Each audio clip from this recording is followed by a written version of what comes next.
Hey, what's up, nerds? Tough topic today, and it's not about the fact that the One Ring has already been found, and I didn't find it.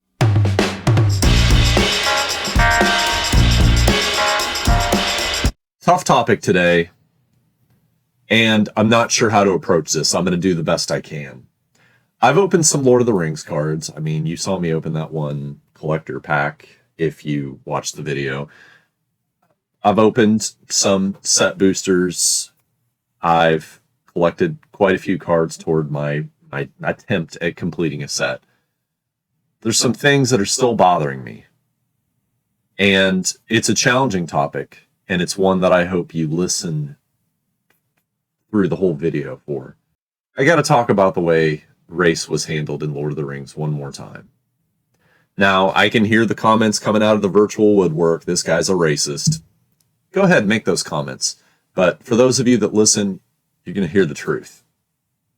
So it's cards like the Stalwarts of Osgiliath that really bother me. And it doesn't bother me because there's people of color on the card. It bothers me because it's such a lazy way to handle diversity.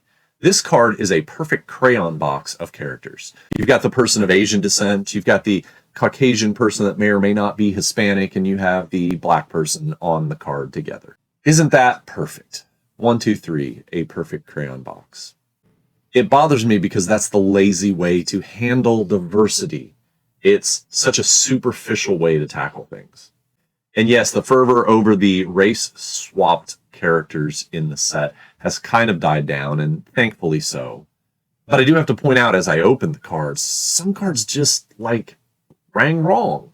And it's not because they were black characters. It was characters like Eowyn and Eomer being of a different race and not really looking like each other at all when they were supposed to be brother and sister.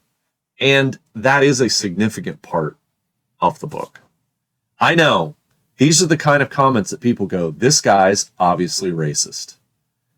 And that's really what this video is about. It's hard to talk about this stuff because the world doesn't want to have these conversations. We live in an era of angry internet moms whose trigger happiness to be on the right side destroys any essence of free speech and discussion about tough topics.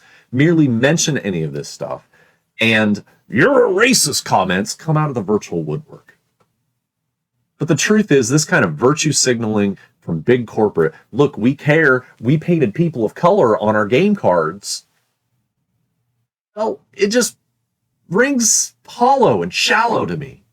Especially when the leadership of Wizards of the Coast doesn't look like the Stalwarts of Osgiliath. They look like this. Hey, I care deeply about trying to understand other people, and I care deeply about freedom of speech. The chilling effect on speech by cancel culture and the angry internet is virulently un-American. I suggest it is as toxic as the right-wing wackos that are trying to ban books from school libraries. Back when I was in college, I was a huge nerd. I've always been a huge nerd. I joined the Rock the Vote movement and MTV, and any old-timers might know what I'm talking about. I had this great censorship is un-American t-shirt that I would wear. Still wish I had it. The PMRC was raging. I believe it was the Parents Media Rights Corporation, something like that, led by Vice President Al Gore's wife, Tipper Gore. They were censoring musical albums left and right, putting the explicit lyrics stickers on albums. And in fact, at one point, you couldn't even buy that album if you were under 18. I had to have a friend buy Faith No More's Angel Dust for me. It was kind of embarrassing and lame. Now, the masses have become the parental advisory label. The rush to feel self-righteous, we ignore any attempt to have real conversations about superficial facades intended to tell us companies like Wizards of the Coast really do care about things like diversity, equity, and inclusion. They're a really nice company. Maybe we should hold them a little more accountable for working some diversity into that leadership team. Maybe we should be allowed to have real conversations about race and why these things make us uncomfortable. When I was younger, a starting teacher, my late first wife got me involved in a summer camp called Anytown. It was a camp for high school students. We brought in high school students from all walks of life, socioeconomic, racial background, cultural background, gender identity, sexual orientation, and we had some really tough conversations and activities over the course of a week that were meant to break down those like stereotypes and walls between each other and build real relationships and have real conversations about tough issues. I guess that's why it really bothers me when I see such shallow and superficial aims at diversity. They just don't feel like we're advancing the narrative at all.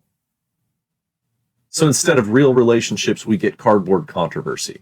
It's a magician's trick to make us fight each other. We need a real look at each other, not a superficial virtue signal. Building relationships is hard, but only in doing so will we find real diversity, equity, and inclusion. We'll understand each other better, and that's really what I want to happen. I know, big topic for a channel about a trading card game. And here it is. Thanks for listening. I appreciate every one of you. I appreciate differences of opinion, but only when they're civil and they value each other's right to say what we have to say. Thanks for watching. Take care. Have a great week. I'll see you soon.